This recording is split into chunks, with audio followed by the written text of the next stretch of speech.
Question for you. Yeah. When was the first time that you perceived that I was legit? Stanley Clark. That was it.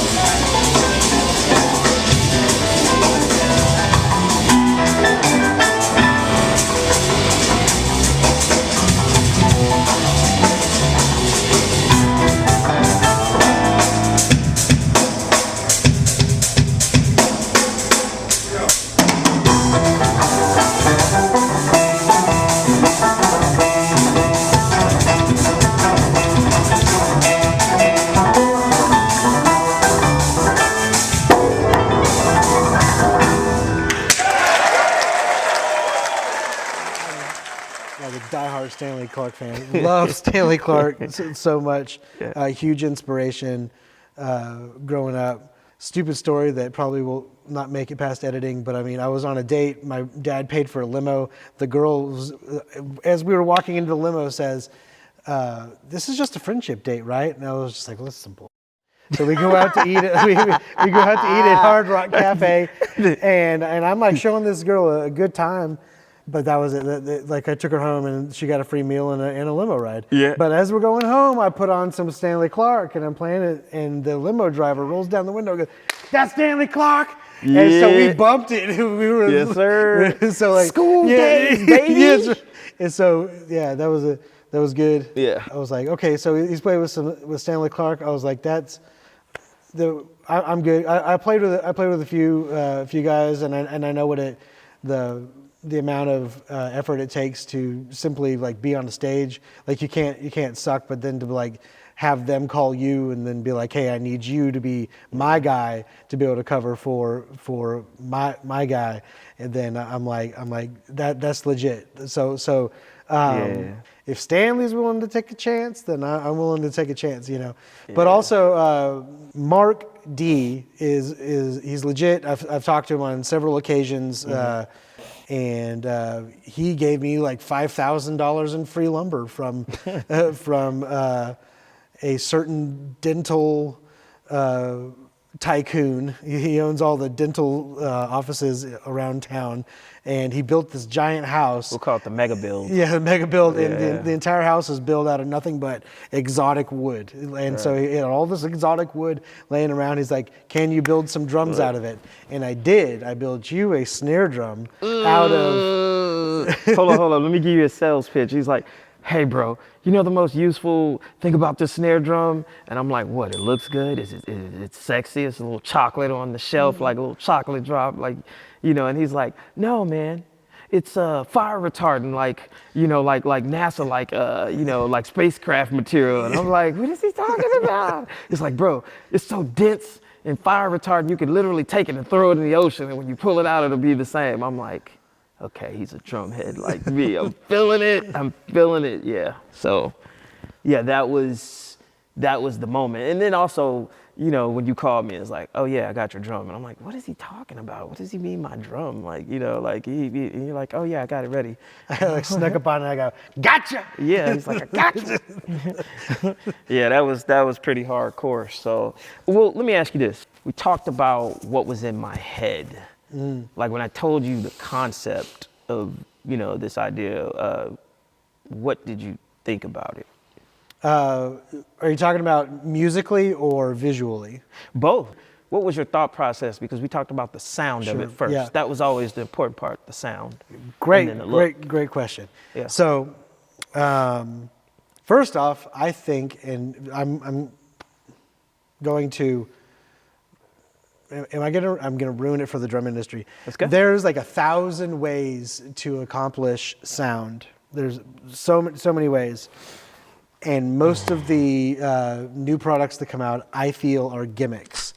They don't have to be expensive, and a lot of these things can be controlled by just using the exact same material, and then apply a technique. Mm-hmm. Or a build construction technique that would allow for the sound to reproduce another sound. So thickness of the shell, of the drum shell, the shape of the bearing edge, the thickness of the bearing edge, the way that you treat the inside of the shell, like if you were to use a satin finish or a gloss finish, or just bare wood, all of those things contribute to sound. And so I was like, we don't just have to, it doesn't have to, because you were looking at certain drum companies build as a reference for your sound. Right. And I was like, I'm going to use that reference as my reference to be able to understand the reference of the the reference of the reference. Right. It's a little too much. Yeah. To understand where you're coming from. And I was like, I would like to show that with simple materials or common materials to be able to get the sound that these, and so that's for you to tell everyone. Did it hit on all points? Like yeah. Every time. Like I said, earlier, you were listening to me. I felt like I had a point to prove. Yeah. Because like I said, there's so many resources available, and just like understanding like. It's a floppy membrane on a tube of wood, and then it's the treatment of what you do, right? Because it's not just the fact that it is made out of space age material, or if it's made out of like common material.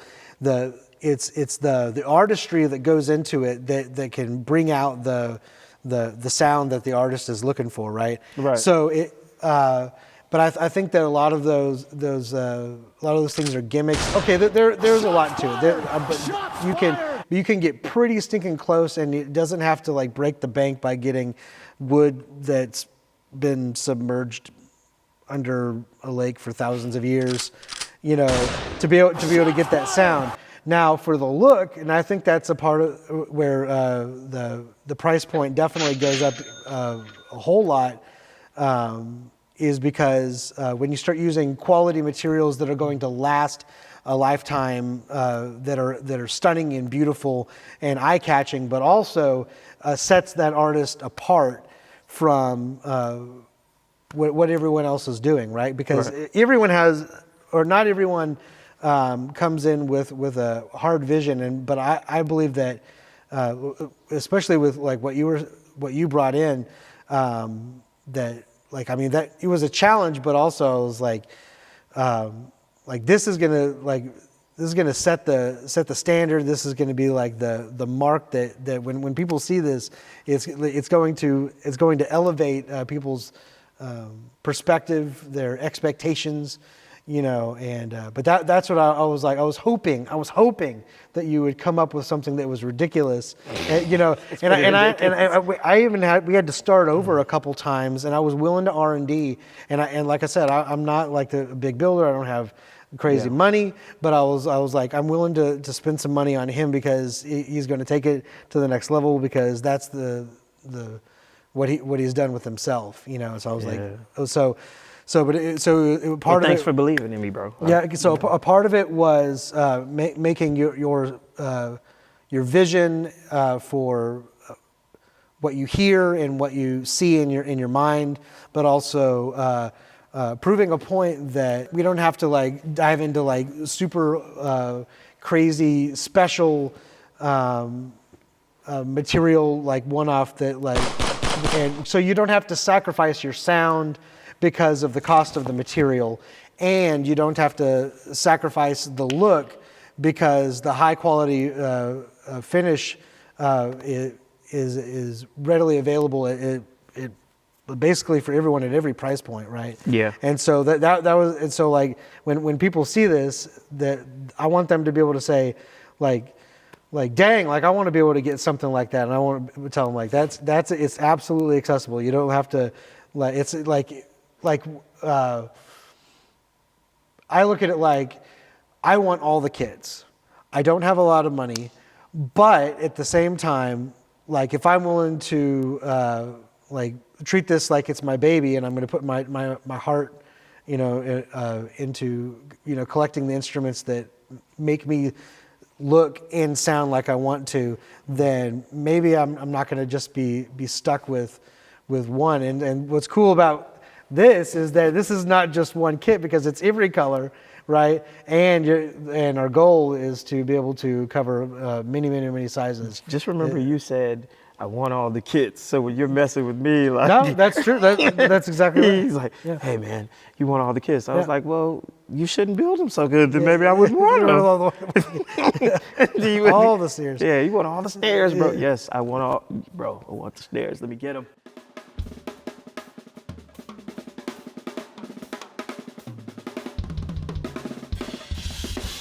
How did you come up with the idea for the kit?